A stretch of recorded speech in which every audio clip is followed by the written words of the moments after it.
This video is the final installment of my 3-part push-pull leg series that I've recently released. In this video, we're going to cover your leg workout for the week. It's designed to target the quads, the glutes, the hamstrings, and the calves in a balanced and carefully thought out manner by using both our anatomical understanding of these various muscles and the findings of current scientific literature. So without further ado, let's dive right into exercise 1. The first exercise shouldn't come as a surprise here, and it's going to be barbell squats, which have been shown to be a great exercise for developing the lower body musculature. For instance, a recent 2020 paper from the International Journal of Sports Medicine had a group of trained subjects perform only the back squat as their lower body training for a period of 12 weeks. After the 12 weeks, the subjects managed to grow their quads by an average of 12% and their glutes by roughly 9%, confirming that the back squat is indeed a great exercise for growing not only the quads but the glutes as well. Now, as for whether to perform back squats or front squats, contrary to popular belief, their muscle activation patterns are actually quite similar. Both squat variations have been shown to activate the quads, the hamstrings, and the glutes to a very similar degree, with front squats providing just a slightly higher activation of the quads and back squats providing slightly better activation for the hamstrings. However, there are some unique benefits of the front squats that you should keep in mind. First of all, the front squat achieves this comparable level of muscle activation even when using roughly 20% lighter weight than the back squat. And second of all, research has shown that the front squat produces significantly lower compressive forces on the knee as well as reduced lumbar stress when compared to back squats, which is due to the positioning of the bar and the decrease in forward trunk lean that you experience with front squats, meaning that for those with past knee injuries and lower back issues, the front squat, when performed correctly, may be the better option for you and won't require you to lift as heavy, yet will still be as effective as back squats. Regardless though, incorporating both into your routine by, for example, performing the back squat on this leg day and then the front squat on your next leg day of the week is a great idea given the complementary muscle activation patterns that we see in the two variations. And for both squat variations, make sure to use a full range of motion down to at least parallel and relatively heavy weight with a moderate rep range of 6 to 10 reps. Next, we're going to move on to barbell hip thrust to now prioritize the glutes as well as involve the hamstrings a little more. This exercise can be argued as the perfect complementary exercise to the squat since they've been shown in research such as in this 2015 EMG analysis to better activate these important posterior chain muscles than the squat does. However, with that being said, a new paper that came out just this year shows how this greater muscle activation may not actually lead to better growth. The researchers had a group of trained subjects either perform only hip thrusts or only back squats for a period of 12 weeks for all of their lower body training. After the 12 weeks, squats led to just over double the glute growth than hip thrusts did, which goes against some of our past beliefs that hip thrusts are king when it comes to the glutes. So why would I still suggest that you incorporate them? Well, first of all, this is a relatively new finding, and there has been some conflicting unofficial research by researcher Brett Contreras on identical twins, showing that hip thrusts were the better exercise for glutes growth after a period of 6 weeks. Meaning that I just wouldn't take the previous study results as fact just quite yet. And second of all, we know that squats are a great glute builder given that they elicit a high amount of mechanical tension on the glute muscle fibers, which is a primary stimulus of muscle growth. Hip thrusts, on the other hand though, provide less mechanical tension on the glutes, but they do provide a much greater glutes contraction and puts a high amount of tension and metabolic stress on the glutes when they're in a shortened position at the top of the movement. Something that the squat just fails to do. And lastly, hip thrusts are very low impact on the joints and easy on the lower back, yet they still enable you to lift heavy weight when compared to other glute exercises. Therefore, since hip thrusts complement the squat so well in terms of its strength curve, and they enable you to perform more heavy volume for your glutes with minimal additional stress on your joints, including them in this routine is recommended. And just some general tips when you perform them are to focus on posteriorly tilting the pelvis as you thrust the weight up. avoid arching your lower back, and position your feet such that your shins are vertical at the top position. You can use a barbell to easily overload the movement here over time as your booty develops, and we'll use a relatively higher rep range of 12 to 15 reps here.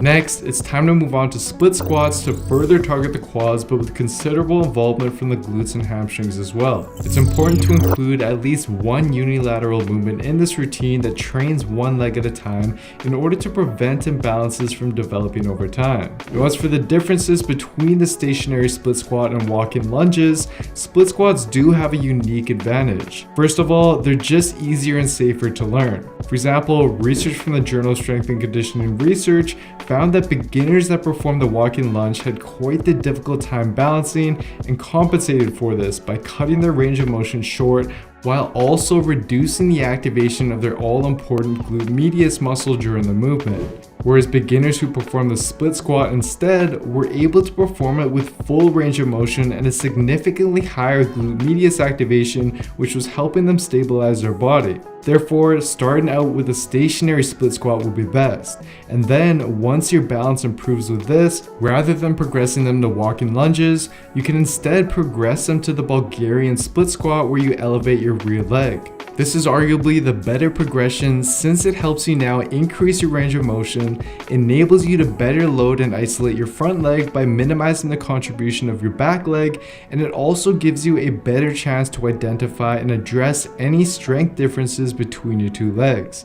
And then, once you're able to comfortably do this variation, what I'd recommend is to progress it once more by performing half of your sets with the contralateral Bulgarian split squat, where you're now just holding one dumbbell on the opposite hand as your front leg. This dumbbell carrying position has been shown in a 2015 analysis to significantly boost the involvement of the glute medius, since it now has to help stabilize the body by counteracting the weight on the opposing side, which is beneficial since this muscle is pretty much neglected in virtually all compound leg movements, yet it plays a very important role in stabilization, balance, and preventing and reducing knee pain. And as an added bonus of this variation, it also better activates the outer quads, which can help balance out any inner versus outer quad imbalances you may be experiencing. For these in the regular version, we'll use moderately heavy weight for a rep range of roughly 8 to 12 reps. Lastly, we're going to move on to the glute ham raise to now emphasize the hamstrings since they've yet to be prioritized very well in the past movements. The glute ham raise is a great exercise to do so since it's been shown in EMG analyses like this one by McAllister and colleagues to elicit the greatest activation of the various hamstring muscles when compared to other common hamstring movements like the leg curl and the Romania deadlift, for example. In addition, one of the unique benefits of the glute ham raise is that it forces you to control your body weight on the way down or eccentric portion of every rep. This is important, given that research has shown that it's the eccentric strengthening of the hamstrings that seems to be the most important factor for not only enhancing your athletic performance, such as with your vertical jump, but also for better protecting your hamstrings from any future potential injuries or imbalances. Now, to properly execute them, you want to position your knees just behind the pad and then lower your body in a controlled fashion by contracting your hamstrings. Your head, your back, and your hips should all stay in line as your knees gradually straighten. And then on the way up, curl your body up by using your hamstrings while again keeping your upper body in a straight line and moving as one unit. For those struggling with this though, or just lack the equipment to do so, a good alternative is to perform a similar movement but on a Bosu ball against a wall. The same form tips apply here, but you can make it easier by simply starting out with just doing the negatives by controlling yourself on the way down of every rep and then resetting to the top and repeating this motion. You want to work towards using a rep range of roughly 10 to 15 reps, and then you can even add weight over time once you're capable of doing so with proper form. So to sum everything up for you, here's what your leg workout could look like. For calves, I'd simply recommend adding in one standing calf raise exercise and one seated calf raise exercise to ensure that both calf muscles are hit, and a mix of higher and lower rep ranges. As for your other leg day during the week, based on research I've gone through in past videos, you want to ensure that you incorporate a hip dominant hamstring exercise like deadlifts into it, as well as a knee dominant quadriceps exercise for optimal development of both of those muscles. And then just simply use variations of the day 1 leg a day exercises to make up the rest of your volume for day 2. And lastly, just as I did with the push and pull workouts, I'll compile this leg workout into an easy to download, free, mobile-friendly PDF for you to use and reference while you're at the gym. It'll show you the workout, rest times, tutorials, and more. To get a copy of it, just head on over to builtwithscience.com/leg workout PDF, and I'll send it right over to you.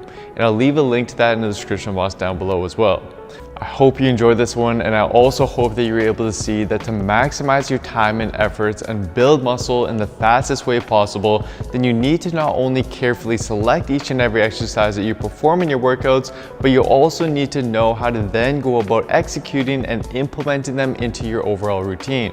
And for a step-by-step program that takes care of all of the guesswork for you and shows you exactly how and what to work out week after week so that you can build muscle most effectively with science, then simply head on over to builtwithscience.com and take the analysis quiz to discover which science-based program will be best for you and where your body is currently at. Anyways guys, thank you so much for watching. I hope you enjoyed this one. Please don't forget to show your support by giving the video a like, leaving a comment down below as to what you'd like to see me cover next, subscribing to the channel, and turning on notifications for the channel as well, as this all really does help me out.